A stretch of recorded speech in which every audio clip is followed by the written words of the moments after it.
Zombie Apocalypse.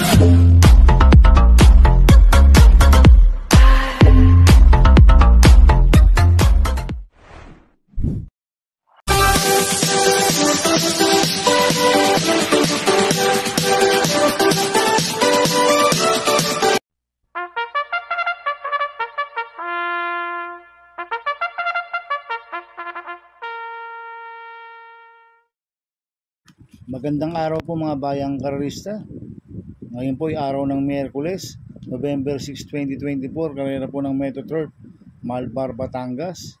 Meron po tayong 7 karera sa araw na ito.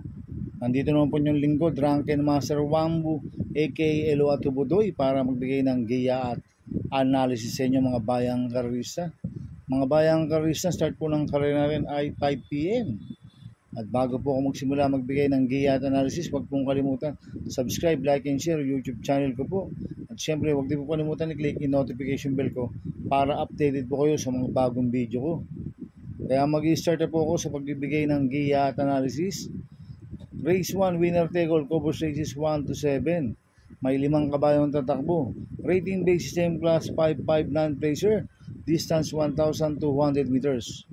Race 1 pa lang, anybody's race po ito mga bayang karerista. Dahil ito po yung pinakababang rating base system. Kaya tingin ko lahat ito may panalo. Kaya ako, ang first choice ko po dito, number 3, Rise Up. Nasasabi ni Michael De Jesus. Last run po nito no October 26. Pang-5 ka na Shining Angel. Nagtala ng 1.32.6 sa distance 1,400 meters. At noong October 19, pang-4 po siya kay Baywatch. Nagtala rin po siya ng 1.32 medya sa 1,400 meters. Kaya sa akin malaki po panalo sa akin ito. Kaya siya po first choice ko.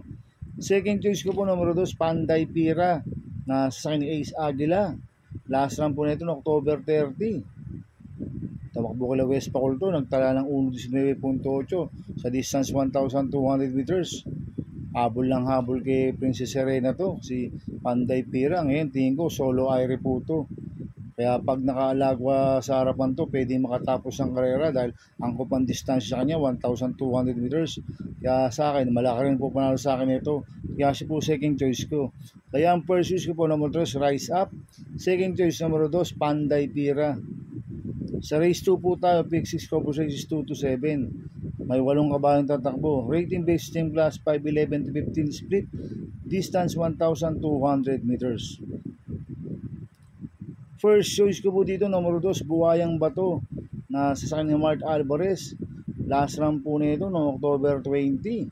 Segundo kay Work From Home. Maganda itinakbo last run. Nagtala siya ng 1.28.4 sa distance 1,400 meters. Itong si Buhayang Bato magaling po sa maiksing distansya to. Dahil mayroong isang bigla to si Buhayang Bato. At kamay po ni Mark Alvarez. Kaya malaki po panalo sa akin ito. Kaya siya po first choice ko. Second choice ko po numero 4, Polite Bell na sasakyan ni JB Hernandez. Last run po nito no October 19. Segundo kay Tugatog. Nagtala siya ng 1.29.2 sa distance 1,400 meters. Itong si Polite Bell lumabas lang ng maganda. Malaki rin po manalo sa akin ito si Polite Bell. Kaya siya po second choice ko. At lalagyan ko pong third choice na pandiado, number 5, Tokyo Rumba na sa Joel Ciego. Ito bagong baba ng rating base system. Last run po nito no October 18. Pang-5 kila Autumn Shower Inclusion. Medyo mabigat po nakalaban ni Tokyo Rumba last run. At nagtala siya ng 1.6.2 sa distance 1,200 meters. Kaya siya po third choice ko na pandiado. Kaya ang first choice ko po, numero 2, Buhayang Bato. Second choice, numero 4, Polite Bell. Third choice sa pandiado, numero 5, Tokyo Rumba. Sa race 3 po tayo, pick 5 covers races 3 to 7. May 8 kabayong tatakbo. Rating base system class 5, 6 to 10 split. Distance 1,200 meters. First choice ko po dito, number 6, Early Bird na sasakyan ni CP Enson. Ito, last run po nito no October 27, pang-4 kay Modern Verde. Nagtala siya ng 1.30 sa distance 1,400 meters. Parang hindi pinwera sa last run to si Early Bird. At gamay po ni CP Enson to, kaya malaki po panalo sa akin ito. Kaya siya po first choice ko. Second choice ko po, numero 4, Space Jam na sasakyan JT Pabilik. Ito, last round po nito no October 29, pang-anim kila Johnny Badney. Nagtala siya ng 1.18 sa distance 1,200 meters.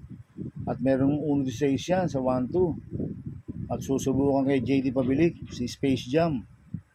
Kaya sa akin, may panalo sa akin ito, kaya po second choice ko. Lalagyan ko pong third choice Pandiado, numero 7, Primero Soldado. Nasa sa akin ni Ryan Base. Ito, last round po nito no October 27, pang-anim kila Modern Verde. Nagtala siya ng 1.30.2 sa distance 1,400 meters. Pero noong October 16, pang-5 kila Axis Deviation yan. Nagtala siya ng 1.6 media sa distance 1,200 meters. Ito, umalis lang po na maganda to si Primero Soldado. Magandang diado to, kaya siya po third choice ko. Kaya ang first choice ko po, numero 6, Early Bird. Second choice, numero 4, Space Jam. Third choice sa Pandiado, numero 7, Primero Soldado. Sa race 4 po tayo, pick 4, cover 6, 4 to 7. May 8 kabayong tatakbo. Rating base system class 5'11 to 15 split. Distance 1,200 meters. First choice ko po dito, number 3, I Honors. Nasa sample ni Mart Alvarez. Ito, last run po ni I Honors noong October 11. Segundo po siya kay Artseb. Nagtala siya ng 1.14 sa distance 1,200 meters. At meron 1.13 median sa distance 1,200 meters. I Honors, tingin ko siya po magdadala ng unahan dito. Ang kupang distansya 1,200 meters. Kaya malaki po panalo sa akin ito, kaya siya po first choice ko. Second choice ko po, numero 5, Don Pedro, nasa St. Charles Reyes. Ito, nag-barrier trial noong October 18. Segundo kay Chrome Platter, nagtala siya ng 1.6 sa distance 1,200 meters. Pero last run po nito, September 22, pang-5 kila Hombre, nagtala ng 1.28.4 sa distance 1,400 meters. Si Don Pedro, itong kabayo na ito, pwedeng iuna, pwedeng isunod. Kaya malaki rin po para sa akin ito, kaya siya po second choice ko. Kaya ang first choice ko po, numero 3, I Honors. Second choice, numero 5, Don Pedro. Sa race 5 po tayo, may 8 kabayong tatakbo. Rating based system class 5, 6 to 10 split. Distance 1,200 meters. First choice ko po dito, numero 6, Bishop Blue. Na sasample ni RM Garcia. Ito, mababa na po sa laban to, si Bishop Blue. Last run po nito noong October 12. Tumakbo ko na Sirsia, nagtala ng 1.32 sa 1,400 meters, pero merong 1.28 yan sa 1.4. Ito, bigyan lang ng importansya ng connection to, malaki panalo sa akin ito. Kaya siya po first choice ko. Second choice ko po, numero 4, You Never Know. Nasasampo ni CS Pare Jr. Ito, bagong baba ng rating base system. Last run po nito no October 27. Tumakbo ko Lago Aidan ko, nagtala siya ng 1.29.2 si You Never Know, kaya may panalo sa akin to, kaya siya po second choice ko. Lalagyan ko pong third choice sa Pandiado, number 5, Awesome Call, na sa St. Charles Reyes. Ito si Awesome Call, solo Irie po to. Ang kupang distansya 1,200 meters. Pag napabayaan nila sa harapan to, pwedeng makatapos ang karera. Kaya siya po third choice ko na Pandiado. Kaya ang first choice ko po, numero 6, Bishop Blue. Second choice, numero 4, You Never Know. Third choice sa Pandiado, numero 5, Awesome Goal. Sa race 6 po tayo sa penultimate race. May 8 kabayong tatakbo. Rating base system class 5, 6 to 10 split. Distance 1,200 meters. First choice ko po dito, numero 5, Pay the Lady. Nasasakyan po ni Marlon De La Cruz. Ito, nag-barrier trial po siya no October 27. Tarsero kila Viva de Oro, kaboom. Nagtala siya ng 1.15.2 sa distance 1,200 meters. Pero last run po nito noong September 6. Tarsero kila Buntay Shore, nagtala ng 1.15 media sa distance 1,200 meters. Tingin ko siya po magdadala ng unahan dito si Pay the Lady. Ang kupang distansya 1,200 meters. Pag napabayaan, tingin ko pwedeng makatapos ang karera. Kaya malaki po panalo sa akin ito. Kaya siya po first choice ko. Second choice ko po, numero 8, Laguna de Bay. Nasasakyan po ni Apprentice Jackie A.R. Ramos. Last run po na ito no October 27. Tarsero ko Modern Verde. Nagtala po siya ng 1.27.8 sa distance 1,400 meters. Maganda na po pinakita ni Laguna de Bay last run. Kaya malaki rin po panalo sa akin ito. Kaya siya po second choice ko. Kaya ang first choice ko, numero 5, Pay the Lady. Second choice, numero 8, Laguna de Bay. Sa race 7 po tayo sa last race. May 8 kabayong tatakbo. Rating base same class 4, 22 to 27. Sa distance 1,200 meters. Ito, anybody's race po ito, mga bayang karista. Halos lahat dito, malaki ang mga panalo. Kaya ako, ang pursuit ko po dito, number 3, Grand Laughter. Nasa sign ni Pabs Caballero. Ito, bagong baba ng rating basis nito, si Grand Laughter. Last run po na ito no October 30, pang-5 kay The Beautiful Yana. Nagtala siya ng 1.14.2 sa distance 1,200 meters. Pero no October 11, nanalo yan. Nagtala siya ng 1.13 sa distance 1,200 meters, Grand Laughter. Kaya malaki po panalo sa akin ito. Kaya siya po first choice ko. Second choice ko po, numero 4, Beltuna. Nasa San Jerome Storke. Last run po na ito, October 27. Tercero po siya, kala Full Combat Order. Warchip. Nagtala siya ng 1.26.8 sa distance 1,400 meters. Si Beltuna. Kaya malaki rin po panalo sa akin ito. Kaya siya po second choice ko. Lalagyan ko pong third choice sa pandiado, numero 8, Moon River. Nasasaka po ni A. Abrea. Ito, bagong baba ng rating basis nito, si Moon River. Last run po nito no October 20. Tumakbo ko lang Win of the Nile, authentication. Hindi maganda alis nito dahil pangit ang numero, nasa numero 1. Ngayon, nasa labas ang numero. Tsak, pwedeng makapeso ng maganda kagad to, si Moon River. Itong kabayan nito, pwedeng iuna, pwedeng isunod. Kaya sa akin, siya po yung third choice ko na pandiyado. Kaya ang first choice ko po, number 3, Grand Laughter.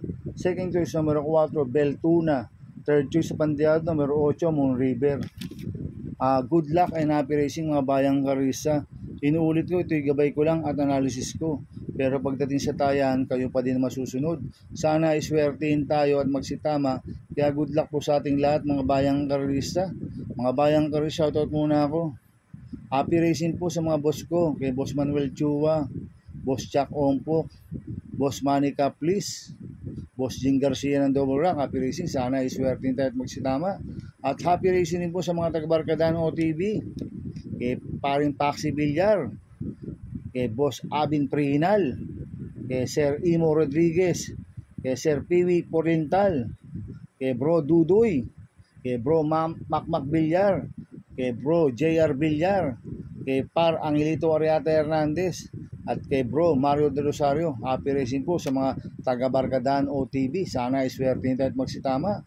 At happy racing po sa mga taga-Pingping Boys. At sa mga taga-Double Rock OTV, happy racing sa inyo. Sana iswertihin tayo at magsitama. Kaya mga bayang karisa, please subscribe my YouTube channel at Tubudoy 2.0.